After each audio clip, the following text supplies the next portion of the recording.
Okay. Today, friends, I'm going to cover one judgment against the SRS real estate that has been passed by the Haryana Real Estate Regulatory Authority, Panchkula. This is a bunch of 251 complaints combined together and disposed by a common order.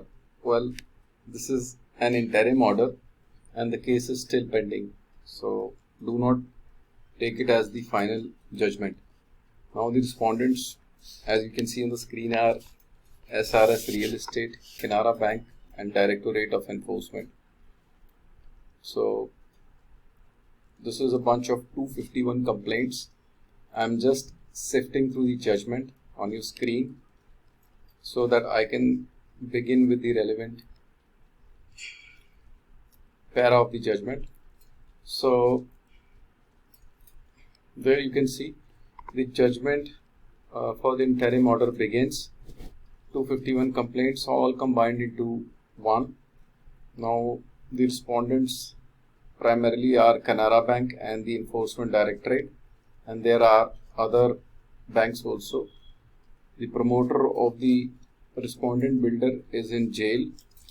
It has been brought to the record and the notices has been served through jail superintendent. Now further, the other banks are listed here: LIC, Axis, ICIC, depending on the allottee's mode of option. They have opted for different banks. Now, after receiving the replies from banks and the Enforcement Directorate, the authority has discussed the matter in brief. So, this is regards to a project in Sector 87, Faridabad, SRS Residency. The two portions are SRS Royal Hills and SRS Builder Flows. So, total project comprises of 149 built-up apartments, and most of the project is completed and sold.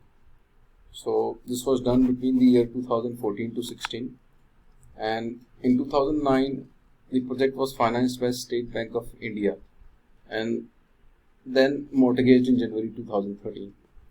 After that, in September 2013, there was a term loan of 110 crores from Canara Bank, and the entire project was mortgaged with the bank as security. So the loan was to be repaid to the bank, 8 quarterly installment of 13.75 crore, but the builder defaulted and it was declared NPA in 2016. Thereafter, the bank, Canara Bank, went to DRT Chandigarh. Ex-party proceedings were held and the builder properties were attached by the DRT via order. Further, this was challenged before the Punjab and Haryana High Court. The High Court upheld the orders of the DRT. Thereafter, the allottees filed the petition before Supreme Court, and Supreme Court, in view of the judgment passed in Bikram Chatterjee versus Union of India, allowed their petition and asked them to approach to RERA. Thereafter, the allottees are now before the RERA Panchkula authority for their rights. So, one of the lead case that is being quoted here is Bhupinder Singh versus SRS Real Estate. Now, brief factual positions is discussed. That one was the builder-buyer agreement executed, physical possession handed over, then the OCCC granted, and thereafter the Canara Bank people, they came into picture, and then they have exercised their rights under the DRT Act and got a favorable order. So the entire timeline of these cases are being quoted and how these properties are now being mortgaged with the Canara Bank. Further, the Enforcement Director ED has also joined the picture. Under Section 5 of the PMLA, Prevention of Money Laundering Act 2002, they have seized the properties of the respondent builder and they have issued notices for the allottees to vacate the premises, as they are treating this as the proceeds of the crime.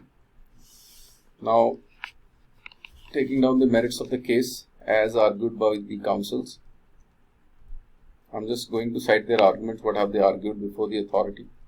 One says that The RERA authority has the jurisdiction under Section 31 of the RERA Act to do the justice to this matter, as the conveyance deed now can be ordered by them. Thereafter, Canara Bank has also come into picture, saying that they are not a promoter, and if you go through the RERA Act, it doesn't describe them as a promoter though. So their maintainability has also been questioned here. Now the bank says that an NOC was a must for the allottee to get it from the bank before taking the possession.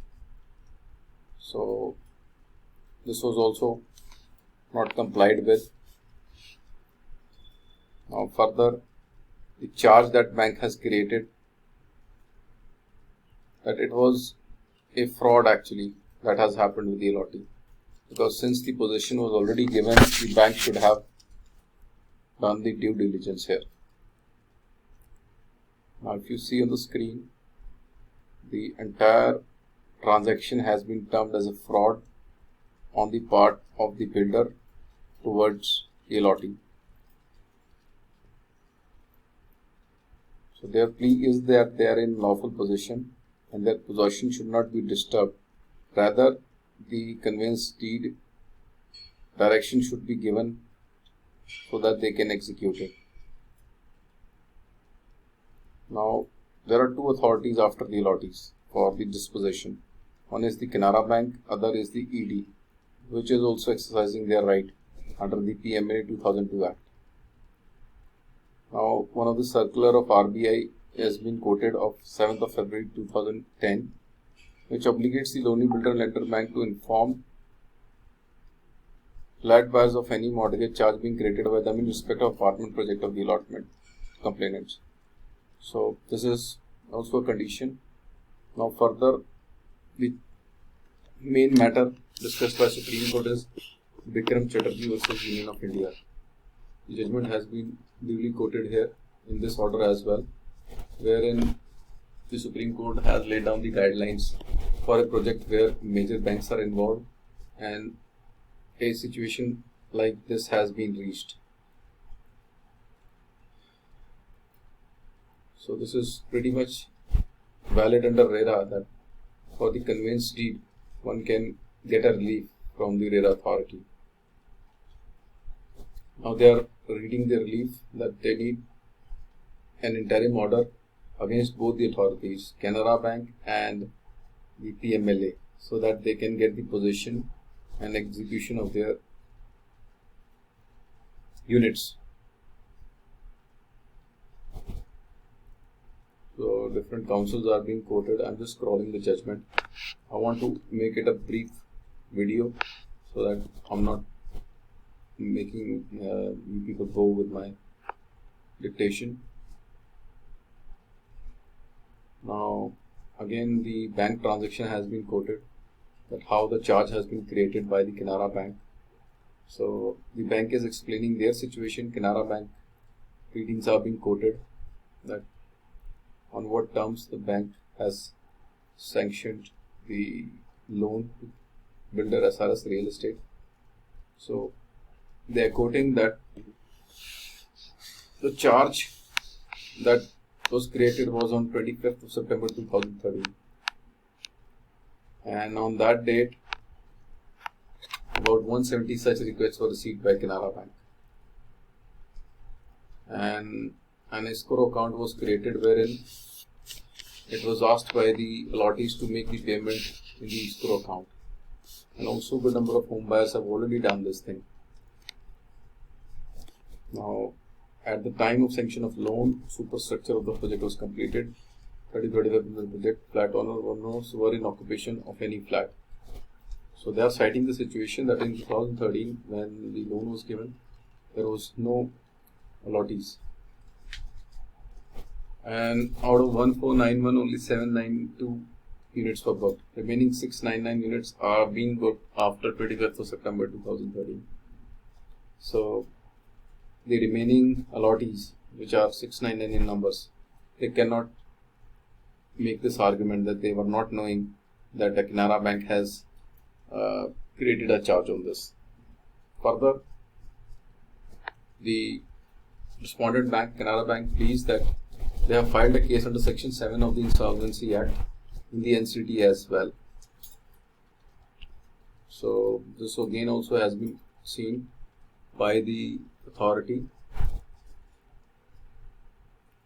The land underneath the project remains mortgaged with the bank. The complainants have no legal title because the land on which the project stands now has been taken over by the bank. Further, an argument from LIC Housing Finance has also been quoted here, as they say that they are neither the promoter or an allottee or nor a real estate agent, so the complaint is not maintainable. So different banks like L&T. Now coming the pleas of the Director of Enforcement. Now let us see what they are saying. So they are also first of all questioning the maintainability of this complaint before the authority.